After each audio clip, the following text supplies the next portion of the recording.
The Sunday dinner table was set with Mom's finest china, roast beef cooling in the center while my family discussed my life like I wasn't sitting right there. "We've listed the Malibu property," Dad said, cutting his meat with surgical precision. "Christina at Platinum Realty says we should get at least $8.5 million, possibly more if we find the right buyer." I set down my fork carefully. "You listed what?" "The beach house, Rachel. Don't be dense." My sister Lauren was scrolling through her phone, probably browsing yacht catalogs again. "It's wasted on you anyway. You're never there." "That's because I work in New York." "Exactly." Mom chimed in cheerfully. "You're 3,000 miles away. The house just sits empty while property values soar. We're simply being practical about family assets." Family assets. The beach house I'd purchased 4 years ago for $4.2 million, cash, using bonuses from my position as managing director at Goldman Sachs. "Who gave you permission to list my house?" I asked quietly. Dad waved dismissively. "Rachel, we're your parents. We don't need permission to manage family property. Besides, the money will be split evenly. You'll get your share." "My share of my own house?" "Our house," Lauren corrected, not looking up from her phone. "Technically, it's family property. You just happen to live there sometimes." I'd purchased the property in 2019 under my own name. Sole owner. No mortgage. The deed was crystal clear. But I'd made the mistake of giving my family keys when I'd first bought it, suggesting they could use it for vacations. Apparently that meant they now thought they owned it. "I'm splitting my share with Jeremy anyway," Lauren continued. "We're putting a down payment on a yacht. 42-footer, gorgeous craftsmanship. Your beach house money should cover it perfectly." "Lauren's portion will be approximately $2.1 million, Dad explained as if he'd already done the math. "Your mother and I will take $2.1 million as well. That leaves you with $4.3 million, Rachel. More than enough for a nice apartment in Manhattan." They divided up my property without asking. Decided my share of my own house.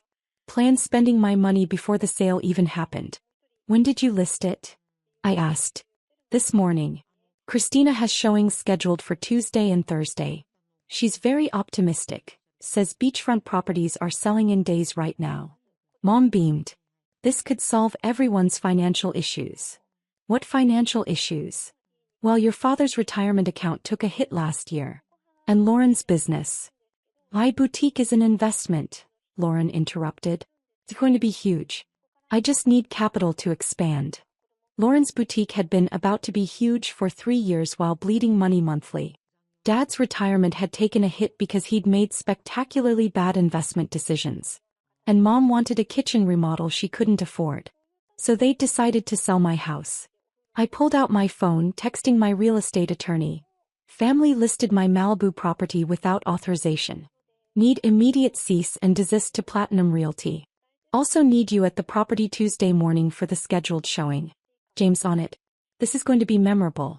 "Rachel, put that phone away," Dad scolded. "We're having family time." "I'm texting my attorney." The table went silent. "Your attorney?" Mom's voice climbed an octave. "Why do you need an attorney?" "Because you're attempting to sell property you don't own." "Don't be dramatic," Dad said. "The house is in the family. We all have claim to it." "No. I have claim to it. I'm the sole owner on the deed. I purchased it with my money. You have zero legal rights to that property." Lauren finally looked up from her phone. "That's not true. We've been using the house for years. We have keys.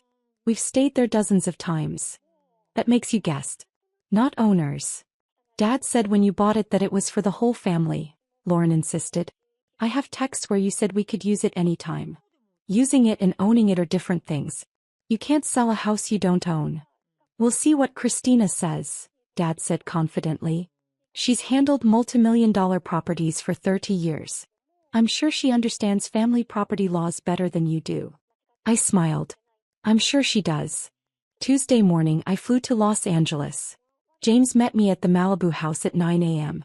We were early, the showing wasn't until 10, but we wanted to be prepared. "The cease and desist was delivered yesterday," James said, reviewing documents on his tablet.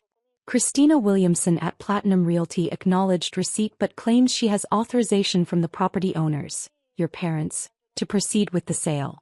Based on what? A handwritten note from your father claiming he has power of attorney over your assets. He absolutely does not. I know. I've already filed a fraud complaint with the California Real Estate Board. She could lose her license for this. At 9:47, a black Mercedes pulled up. Christina Williamson stepped out, mid-50s, impeccably dressed, radiating the confidence of someone who'd sold hundreds of luxury properties. My parents and Lauren pulled up right behind her. Rachel. Mom looked flustered. What are you doing here? It's my house. Where else would I be? Christina approached with her professional smile firmly in place. Miss Stevens, I'm Christina Williamson from Platinum Realty. Your parents have engaged my services to illegally list property you don't have authority to sell, James interrupted. He handed her his business card. James Chin, real estate attorney. I represent Miss Stevens, the sole legal owner of this property. You received our cease and desist yesterday. Christina's smile faltered. Mr. Stevens provided documentation showing he has power of attorney. He provided a fraudulent document, James said flatly. Miss Stevens never granted power of attorney to anyone. Your due diligence should have included verifying the deed of record, which clearly shows Rachel Stevens as sole owner. Now wait just a minute, Dad started. Mr. Stevens, you claim to have legal authority to sell this property. You don't. That's fraud. Ms. Williamson, you're facilitating that fraud. That's a violation of your real estate license and potentially criminal. Christina pulled out her phone, rapidly scrolling. Her face went pale. The deed. The county records show Rachel Stevens as sole owner, James finished. Purchased October 2019 for $4.2 million cash. No co-owners, no liens, no encumbrances. Just Miss Stevens. Christina, this is a misunderstanding, Dad said desperately. The house was purchased for family use. Rachel agreed. I agreed you could vacation here. I never agreed you could sell it. I turned to Christina. Did you verify ownership before listing this property? Your father provided documentation. Fraudulent documentation.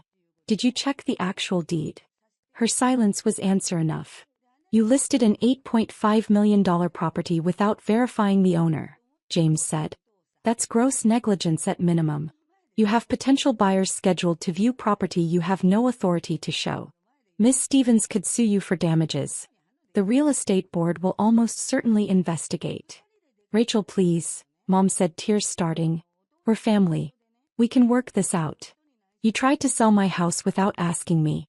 You divided up the money, planned how to spend it, and listed the property. At what point was I supposed to be consulted? We thought you'd understand, Lauren said. The house is wasted on you.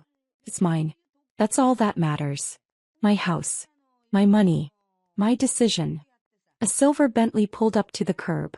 A couple in their 60s emerged, clearly wealthy potential buyers. Is this the 10 a.m. showing? The man asked Christina. Christina looked like she might be sick. I'm so sorry, Mr. and Mrs. Zhang. There's been a complication. The property isn't actually available for sale. Not available? Mrs. Zhang frowned. Your listing says it went live Sunday. We flew in from San Francisco specifically for this viewing. The listing was posted without proper authorization, James explained. The actual property owner, Miss Stevens here, never agreed to list the house. It was a mistake. A mistake. Mr. Zhang's voice took on an edge. We've wasted time and money on a property that isn't even for sale? You can sue Platinum Realty for that, James offered helpfully. Fraudulent listing, misrepresentation, wasting buyers' time. Standard damages are typically tens of thousands. The Zhangs turned to Christina, who looked like she wanted to disappear. After the Zhangs left, promising to contact their attorney, Christina turned to my family with barely controlled fury. You told me you owned this property. You provided false documentation. I have 3 more showings scheduled this week with serious buyers. Do you have any idea how much damage this does to my reputation? We thought, Dad started. You thought you could sell someone else's house and I wouldn't verify ownership? I've been in this business for 30 years. This is exactly the kind of fraud that destroys careers. We didn't mean. I'm filing a complaint against you with my legal team. Fraud, misrepresentation, wasting my time and my client's time. You'll be hearing from my attorney. She drove away, tires screeching slightly. My family stood in my driveway, the beach crashing behind us, the reality of what they'd done finally settling in. Rachel, we didn't think. Mom tried. You didn't think I'd find out? You didn't think listing someone's house without permission was illegal? What exactly didn't you think about? We needed the money, Lauren said quietly. Dad's retirement is in trouble. My boutique is failing. We thought you'd help. Help is when you ask. This is theft. We're family. Dad's voice rose. What's yours should be available to family in need. Then why didn't you ask?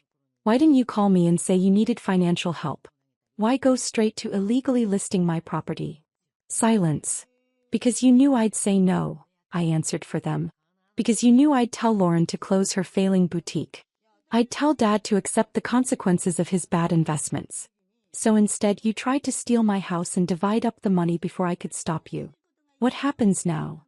Mom asked weakly. James pulled out more documents. Miss Stevens is filing a police report for attempted fraud. The real estate board is investigating Ms. Williamson, who will likely countersue your family for damages to her reputation and business. You're facing civil and potentially criminal charges. Unless, I said, we reach an agreement right now. They looked at me with desperate hope. You return all keys to this property. You sign a legal document acknowledging you have zero ownership claim. You never contact Christina Williamson or any realtor about this property again. And you pay her $50,000 for damages to her business and reputation. $50,000. Dad spluttered. We don't have. Then take out a loan. Sell something. Figure it out. Those are my terms. Otherwise, James files everything and you deal with the legal consequences. They signed the documents that afternoon. All three of them in my lawyer's office, acknowledging zero claim to my property. The $50,000 to Christina came from Dad's actual retirement account. The one he'd claimed was depleted but somehow still had funds when threatened with legal action. Lauren's yacht dreams evaporated. Mom's kitchen stayed unremodeled. Dad's investments remained his problem. I changed all the locks on the beach house. 3 months later, Lauren's boutique finally closed. She got a job at Nordstrom learning what actual retail work looked like. Dad sent one email, we were wrong. I'm sorry. I kept it. But I didn't respond. Mom called once asking if we could move past this unpleasantness. I told her we could move past it when she understood that trying to sell someone's house wasn't unpleasantness. It was felony fraud. She hung up. The Malibu house is still mine. All mine. I visit it monthly now, making the trip from New York because it's worth it to sit on the deck and watch the ocean crash against rocks that don't belong to anyone but me. The for sale sign never went up. The family that tried to sell it doesn't have keys anymore. And the luxury realtor who didn't check the deed? She learned an expensive lesson about verifying ownership. Some houses aren't for sale. No matter who thinks they deserve them. Mine never was. And never will be. The Cooper family's Sunday brunch was in full swing at my brother Nathan's penthouse when I arrived, laptop bag in hand. Through the floor-to-ceiling windows, Manhattan's skyline served as a backdrop to their weekly display of supposed success. I smoothed down my casual jeans and sweater, designer pieces they'd mistake for mall brands, and settled into my usual corner spot with my laptop. The same laptop they mocked me for always carrying, not knowing it controlled a billion-dollar e-commerce empire. Still playing with your little website, Sarah? Nathan's voice carried across the room. He stood with his wife Rebecca, both dressed in obvious symbols of corporate success. Someone has to maintain the family's online presence, I replied quietly, checking my sales dashboard. TechVibe, my technology marketplace platform, had just crossed $50 million in sales for the day. Maintain. Nathan laughed, swirling his expensive scotch. Your little dropshipping business barely counts as e-commerce. While you're selling phone cases online, I'm negotiating Cooper Electronics' biggest deal ever. If he only knew that Cooper Electronics' biggest deal would be with my company. Though not in the way he expected. TechVibe was about to become their largest potential client, and simultaneously, their worst nightmare. How's the corporate world treating you, Nathan? I asked, watching my real-time analytics climb. Another $1 million in sales within the last hour alone. Brilliantly, he boasted. We're about to secure an exclusive contract with a major online retailer. Going to revolutionize our distribution model. I suppressed a smile, knowing that the major online retailer was actually one of TechVibe's subsidiary companies. I'd created it specifically to approach Cooper Electronics, hiding my involvement through layers of corporate structure. That's wonderful, our mother beamed. Nathan's always had such a head for business. Unlike. She glanced at me and my laptop, letting the implication hang. Speaking of business, Rebecca chimed in. Sarah dear, that marketing position at Cooper Electronics is still open. Something more stable than your little website. My phone buzzed with an urgent message from my CFO. Final acquisition papers ready. Cooper Electronics board has approved the supply contract without realizing it gives us controlling interest. Thanks, but I'm comfortable with my current situation, I replied, thinking of my real office. The entire top floor of a downtown skyscraper, where I managed a company worth more than Cooper Electronics' entire market cap. Comfortable? Nathan scoffed. You live in that tiny apartment, drive a basic car and spend all day on your laptop. That's not a business, that's a hobby. If he only knew that my tiny apartment was actually the penthouse of a building I owned, or that my basic car was a deliberately chosen cover for my collection of luxury vehicles. Everyone has different definitions of success, I said mildly, watching another sales milestone notification pop up. Success. Nathan laughed loudly, drawing everyone's attention. Sarah, your little website probably makes what Cooper Electronics does in 5 minutes. Speaking of which, he pulled out his phone. I should check on that retail contract. The CEO is supposed to sign today. The mysterious CEO, Rebecca added. Nobody seems to know anything about them. Just that they run one of the largest online marketplaces in the country. I bit back a smile, remembering all the meetings Nathan had attended with my representatives, never suspecting that his little sister was the anonymous tech mogul he was so desperate to impress. I'm sure they know what they're doing, I murmured, clicking open the contract that was about to change everything. Unlike some people's amateur efforts, Nathan smirked, nodding at my laptop. But hey, at least your phone case business keeps you busy. My phone buzzed again. Purchase order prepared for transmission to Cooper Electronics. Value, $1.2 billion. Awaiting your final approval. Actually, I stood up, gathering my things. I have a rather important business meeting to attend. Oh. Nathan's eyebrows rose mockingly. Landing another big phone case client? Something like that, I replied, heading for the door. You might even hear about it today. Little did he know that in exactly 1 hour his biggest deal ever would reveal itself as a takeover by his sister's little website. Sometimes success doesn't need to announce itself. It just needs to wait for the perfect moment to show them exactly who they underestimated. The sleek conference room at Cooper Electronics hummed with anticipation.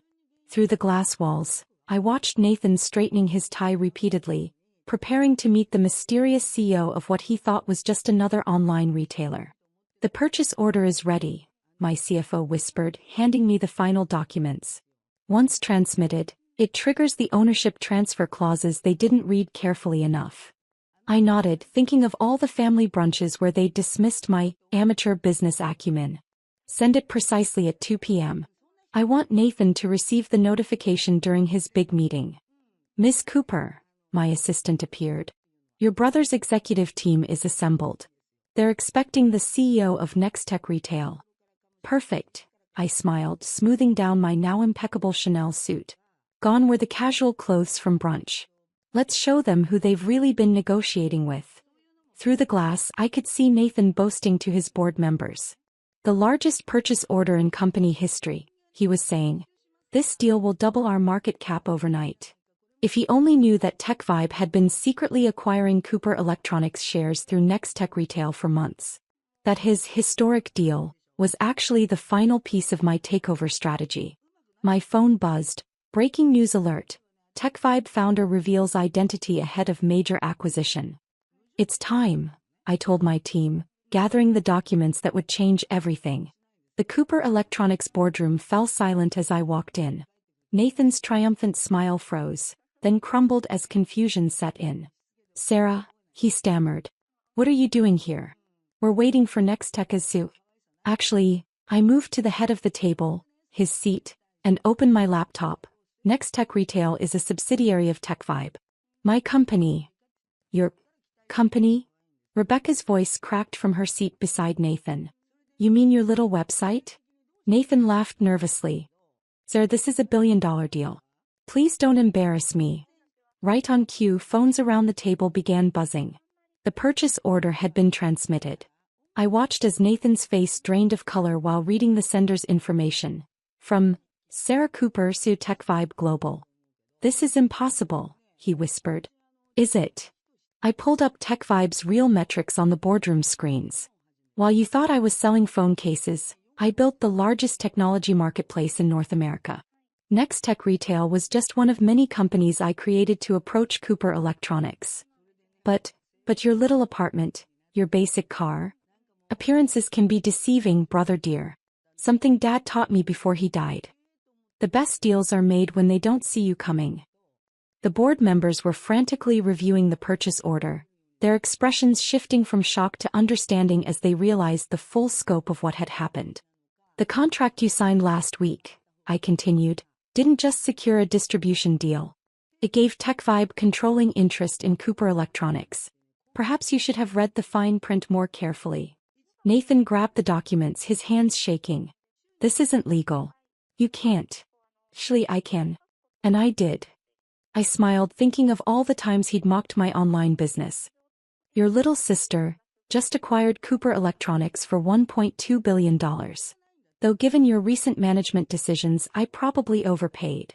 The afternoon sun cast long shadows across the Cooper Electronics boardroom as I outlined my plans for the company's future. Nathan sat slumped in what used to be his chair, his perfectly pressed suit now wrinkled from stress. The integration with TechVibe's platform begins immediately, I announced, clicking through my presentation. Cooper Electronics will become our hardware division, though with significant changes to management and operations. You can't just walk in here and take over, Nathan protested weakly. Actually, I pulled up the ownership documents. I already have. TechVibe now controls 51% of Cooper Electronics through various subsidiaries. Your board approved it last week, though they didn't realize who they were really dealing with.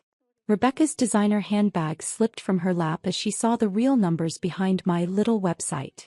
TechVibe's daily revenue exceeded Cooper Electronics' annual earnings. But your dropshipping business, she whispered, was a cover, I completed her thought. One of many. While you were all mocking my amateur efforts, I built a technology empire. One that now owns your company. My phone buzzed continuously with breaking news alerts. Tech mogul Sarah Cooper reveals identity. TechVibe acquires Cooper Electronics in surprise takeover. E-commerce giant expands into hardware manufacturing. The press is waiting downstairs, my assistant informed me. And your mother has called 8 times in the last hour. Speaking of family, I turned back to Nathan. Let's discuss your future role. Or rather, the lack thereof. You're firing me? His voice cracked. From our family's company? The same way you tried to fire me from the board after Dad died? I clicked to the next slide, displaying years of his mismanagement. The difference is I actually have cause. The boardroom screens filled with data. Failed projects, inflated projections, and questionable decisions that had cost Cooper Electronics millions.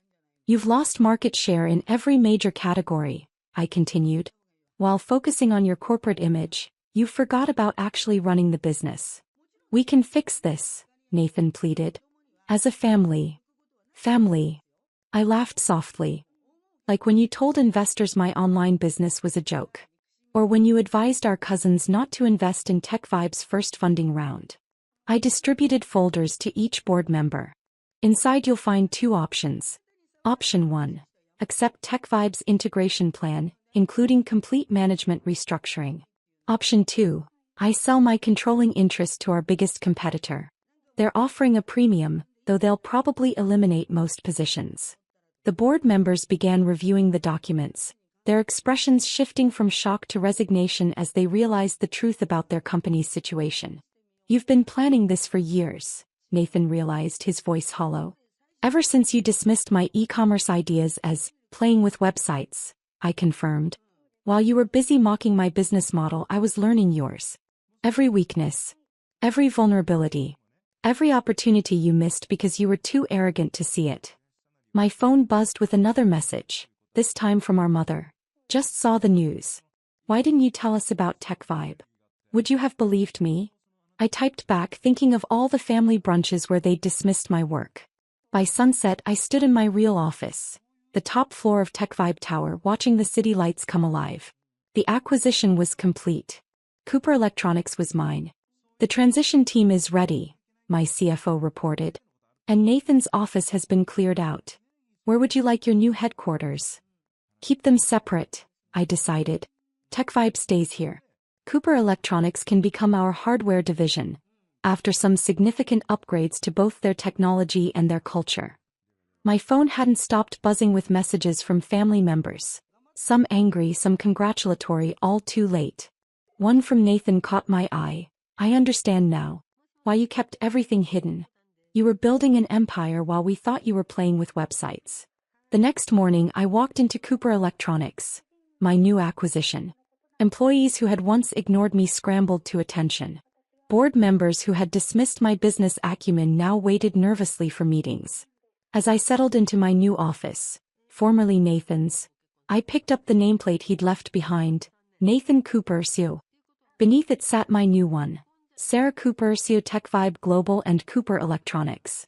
Your brother is waiting in the lobby, my assistant reported. He wants to discuss his severance package. Tell him what he always told me, I replied, turning to the window. Some people are meant for bigger things than family businesses. Because sometimes the best revenge isn't proving them wrong about your little website. It's using that website to buy their company right out from under their mocking smiles.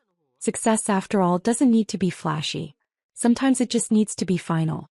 The escrow officer's email arrived at 9:47 a.m. on a Wednesday. Subject: Urgent 2847 Riverside Lane sale, missing documentation. Ms. Hartley, we've received a purchase agreement for the above property listing you as co-seller. Please provide 1. Photo ID, 2. Proof of ownership interest, 3. Signature on attached documents.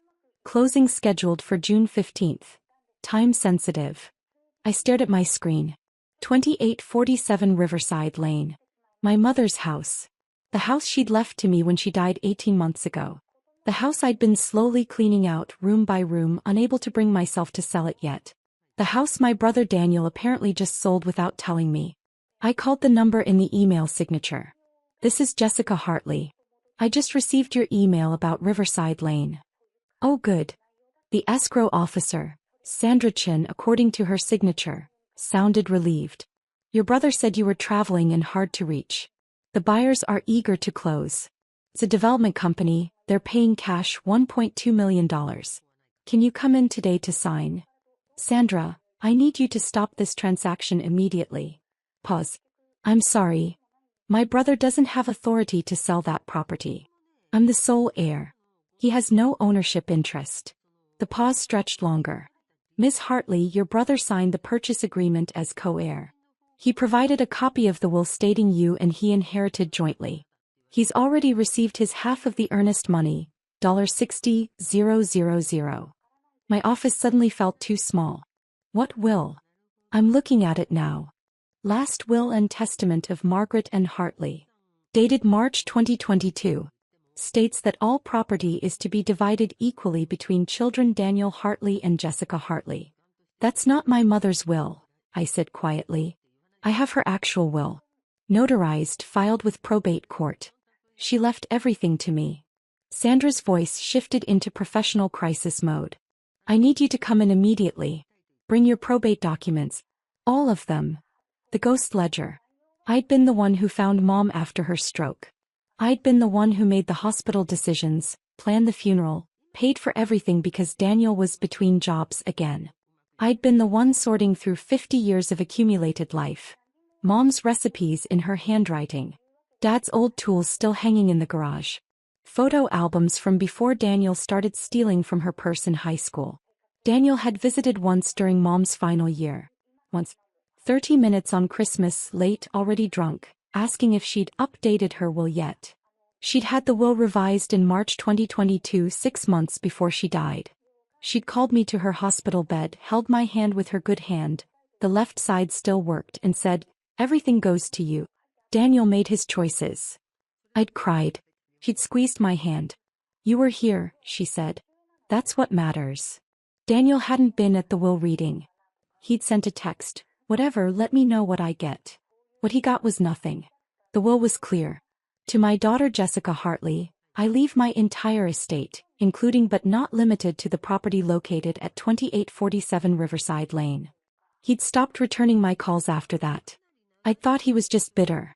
I didn't realize he was planning. Sandra's office smelled like new carpet and anxiety. She'd laid out the documents on her conference table like evidence at a crime scene. On the left, Daniel's purchase agreement.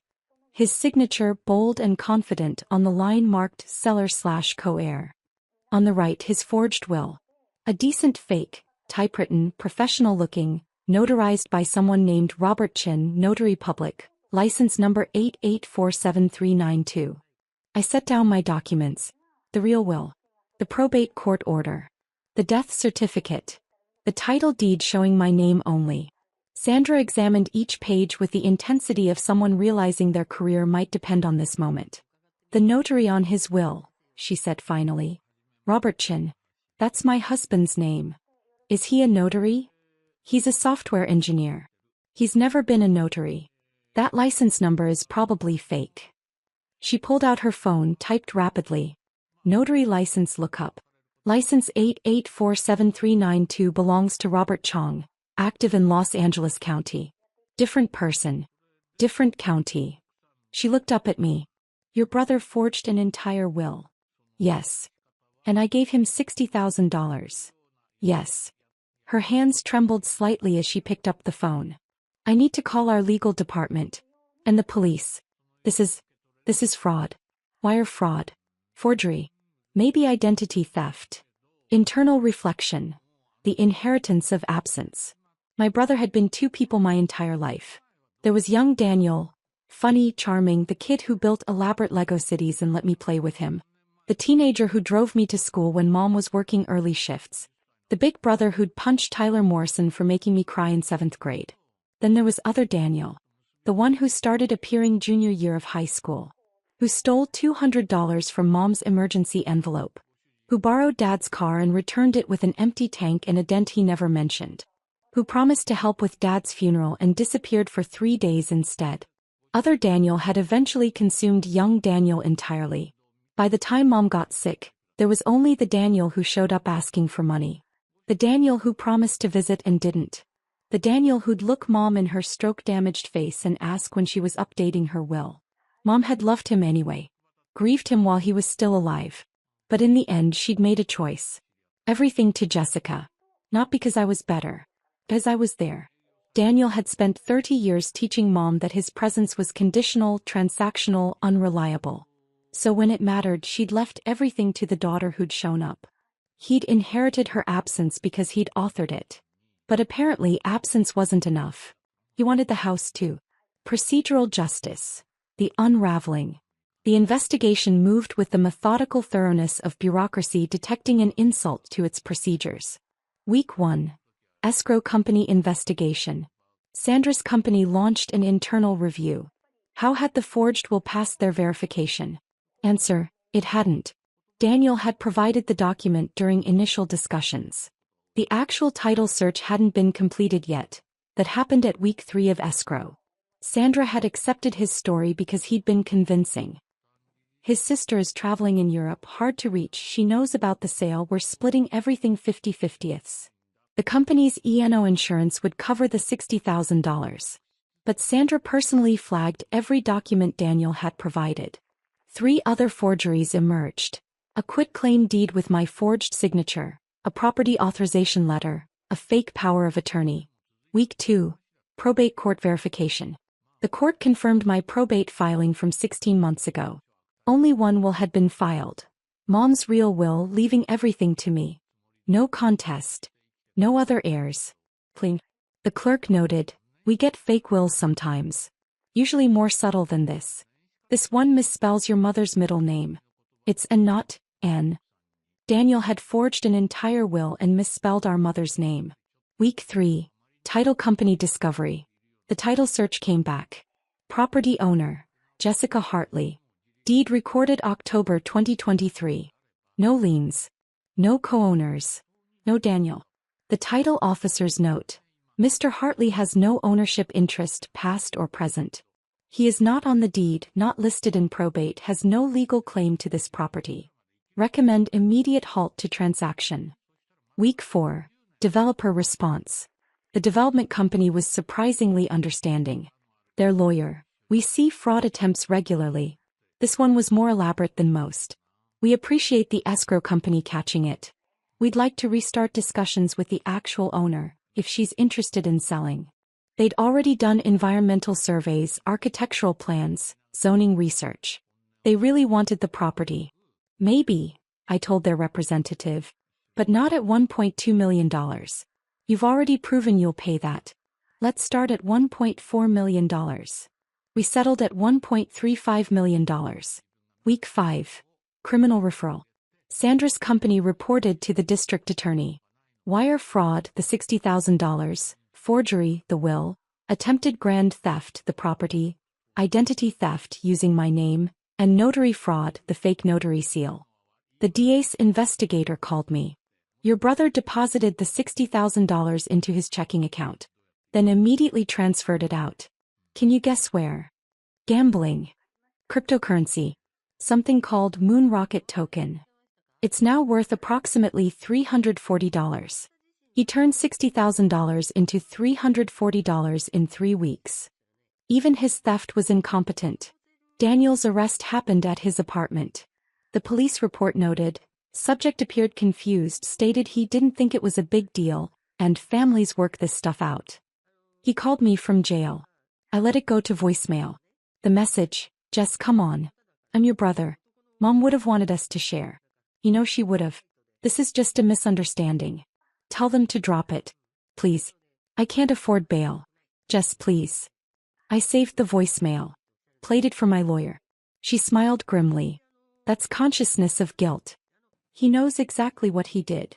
The DA offered a plea, 3 years in prison, $60,000 restitution which he'd never be able to pay, 5 years probation after release.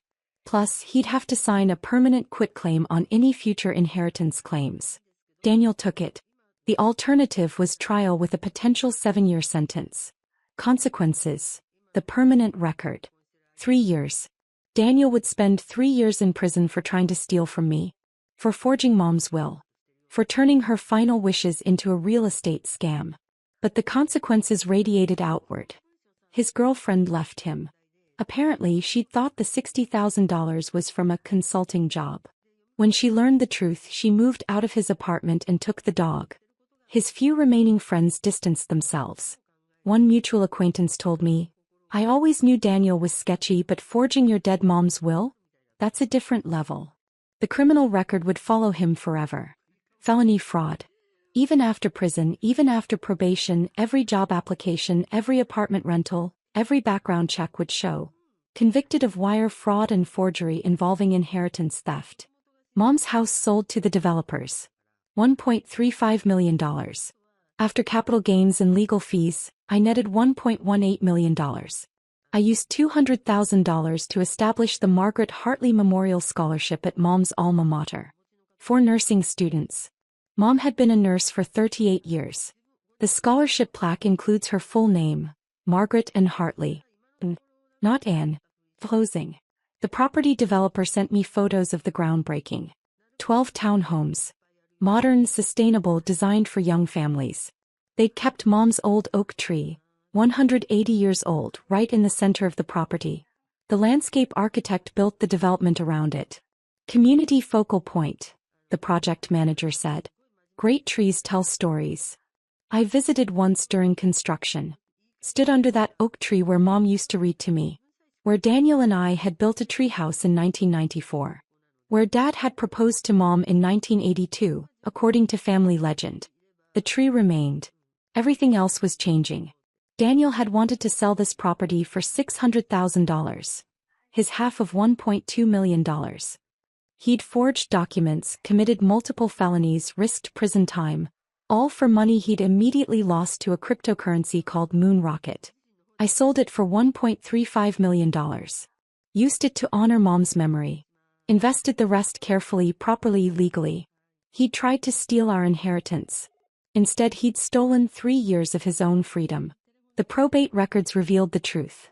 Mom had left everything to me. Not as punishment. As recognition. I'd been there. I'd shown up. I'd earned it by being present. Daniel had earned exactly what he'd gotten. Nothing plus consequences. The escrow company's title search didn't just stop a fraud. It documented a final truth. Mom had made her choice. The law had confirmed it. The probate records were clear. One heir. One owner. One daughter who'd stayed. And one brother who'd gambled everything on a lie and lost it all on Moonrocket tokens. The oak tree still stands. The townhomes are filling with families. Mom's scholarship helps nurses afford their education. And Daniel serves his sentence, learning what Mom tried to teach him 30 years ago. Presence matters. Character matters. Showing up matters. But he'd learned it too late. The inheritance was never really about the house. It was about being there when it mattered. And I was there. I never thought my wedding day would end with my own parents disowning me, but that's exactly what happened. You're dead to us.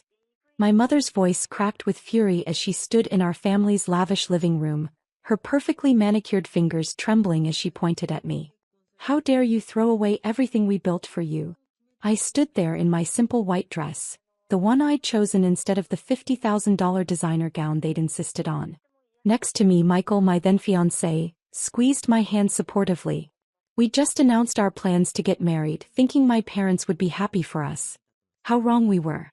He's a nobody, my father roared, his face turning an alarming shade of red. A public school teacher? Is this some kind of joke, Olivia? We raised you to take over Sullivan Industries, not to throw your life away on some peasant. The word peasant echoed through the room like a slap. Michael tensed beside me but maintained his dignity. That's one of the things I loved most about him. His quiet strength. Dad, I love him, I said firmly, standing my ground. He's brilliant, kind, and makes me happier than any of those trust fund boys you tried to set me up with. My mother let out a dramatic sob. What about James Patterson's son? His family's company is worth billions. We've been planning that merger through your marriage for years. And there it was, the truth finally spoken out loud. I wasn't their daughter. I was their business transaction. I'm not a commodity you can trade, I replied, my voice steady despite the storm of emotions inside me. I'm your daughter and I'm marrying Michael. My father's next words changed everything. If you walk out that door with him, you're no longer our daughter. Everything we promised you, your trust fund, your position at the company, your inheritance, it's all gone. I looked at my father, really looked at him.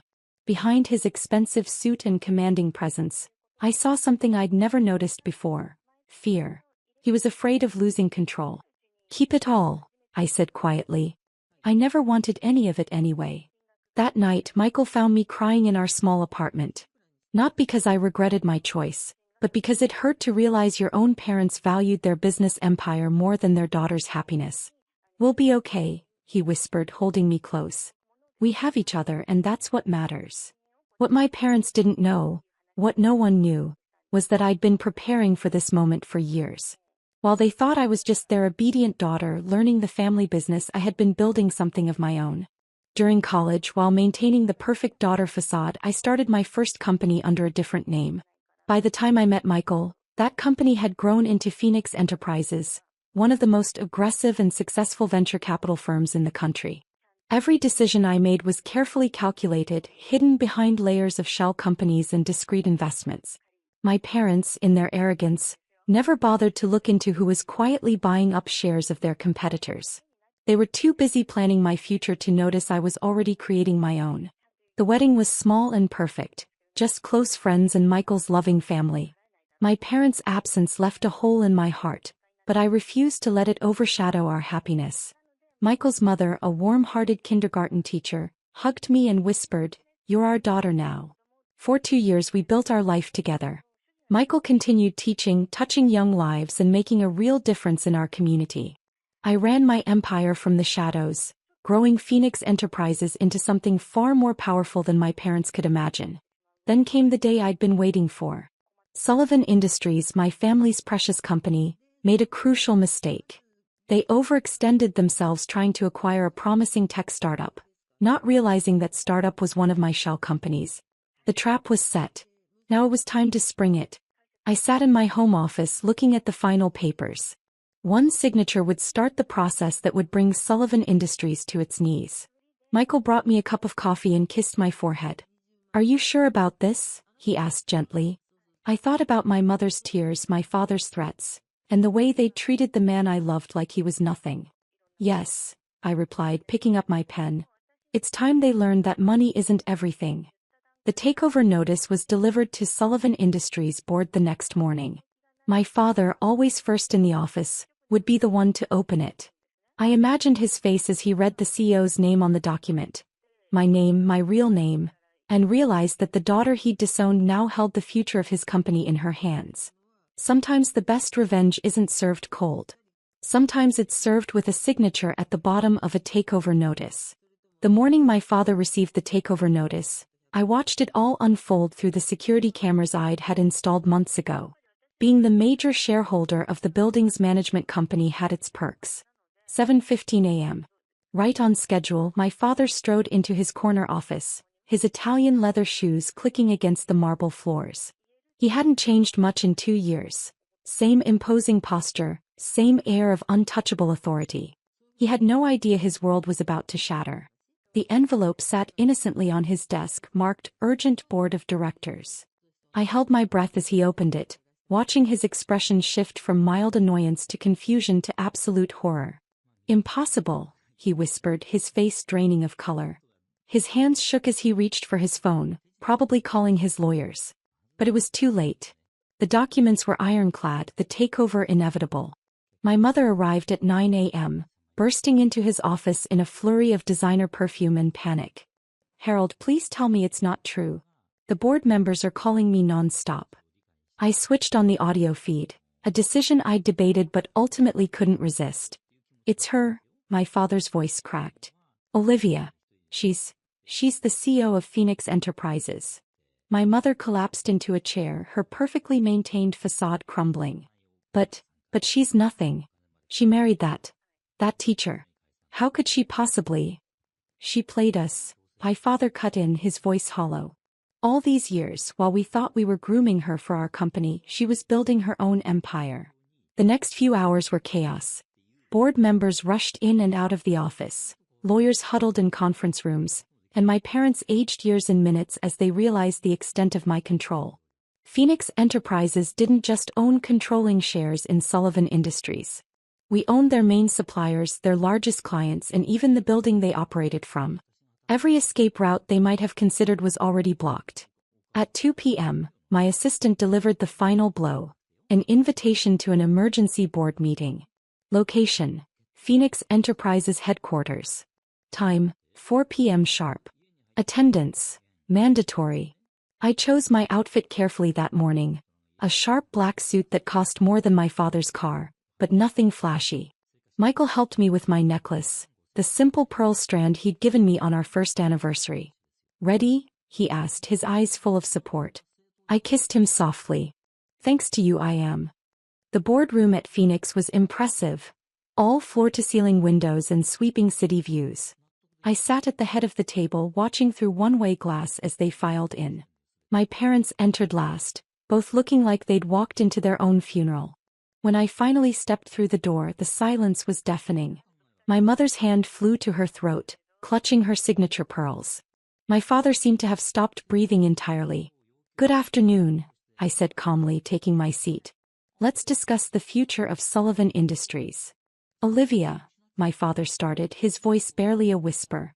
How did the daughter you threw away end up owning your company?" I finished for him, my voice cool and professional. "The same way you taught me, Dad. Strategic planning, careful investment, and absolute dedication." My mother found her voice, though it trembled. But you married him, that teacher." "Michael," I corrected her sharply. "My husband's name is Michael. And yes, I married the love of my life. A man who supports me, believes in me, and never once tried to use me as a business transaction. I opened my laptop, displaying the company's financials on the wall screen. Now let's talk about Sullivan Industries' rather impressive debt load. The loans coming due next month are particularly concerning. Those loans. My father's face went even paler. You bought them too. I smiled, remembering all the times he'd lectured me about leveraging debt for business advantage. Every single one. The next hour was purely business. I outlined the terms of the takeover, the restructuring plans, and the new management structure. My parents sat in stunned silence as their empire was dismantled and rebuilt before their eyes. And lastly, I said, turning to face them directly, the matter of leadership. Dad, you'll be stepping down as CEO, effective immediately. He started to protest, but I held up my hand. You can either retire quietly with a generous pension and your reputation intact, or we can discuss the irregular accounting practices I discovered in the company's offshore accounts. Your choice. My mother burst into tears, real ones this time, not the theatrical sobs she'd perfected over the years. How could you do this to us? We're your parents. We're my parents, I corrected her. You made your choice 2 years ago, remember? I was dead to you. As the board members filed out, leaving me alone with my parents, my father finally asked the question I'd been waiting for. Why, he croaked. Why not just live your life with him? Why take everything we built? I stood up, gathering my papers calmly. Because you needed to learn what I learned long ago. That true worth isn't measured in dollars or corporate takeovers. It's measured in love, integrity, and the courage to stand up for what's right. And now, my mother whispered. What happens to us now? I handed them each an envelope. Inside you'll find details of your retirement packages, which are more than generous. You'll also find an invitation. They opened the envelopes with shaking hands. A dinner invitation? My father looked confused. Yes. Michael and I would like you to come to our home for dinner. Meet your grandchildren. The twins I gave birth to 6 months ago. You have 2 grandsons who've never met their grandparents. My mother's head snapped up. Grandchildren? We have. Their names are James and William. James is older by 3 minutes and already has Dad's stubborn chin. William has Mom's eyes. I walked to the door, then turned back one last time. The choice is yours. You can keep your pride and your prejudices, or you can be part of our family. A real family, not a business arrangement. I left them there, sitting in the wreckage of their corporate empire, holding invitations to something much more valuable. If they were wise enough to see it. Michael was waiting for me in the lobby. How did it go? I took his hand, feeling the strength and love that had supported me through everything. It went exactly as planned. But the hard part starts now. You think they'll come to dinner? I thought about my mother's face when I mentioned the twins, the flicker of longing I'd seen beneath her perfectly maintained mask. I hope so, I said quietly. Everyone deserves a second chance to learn what really matters. 3 days later, my parents' RSVP arrived. They had chosen family. Sometimes the greatest victory isn't in destroying what others built, but in giving them a chance to build something better. My parents had raised me to take over their company, but Michael had taught me to create something far more precious. A family built on love, not ledgers. As I watched my father hold James for the first time, tears streaming down his face, and my mother singing softly to William, I realized that sometimes the best revenge isn't revenge at all. It's showing those who hurt you that there's a better way to live. Sullivan Industries still exists, but it's different now. We fund educational programs, support teachers like Michael, and measure success not just in profits but in lives improved. My parents are learning to be grandparents instead of business tycoons, and slowly we're all healing. Money can buy companies, but love builds families. That's a lesson worth more than any corporate takeover.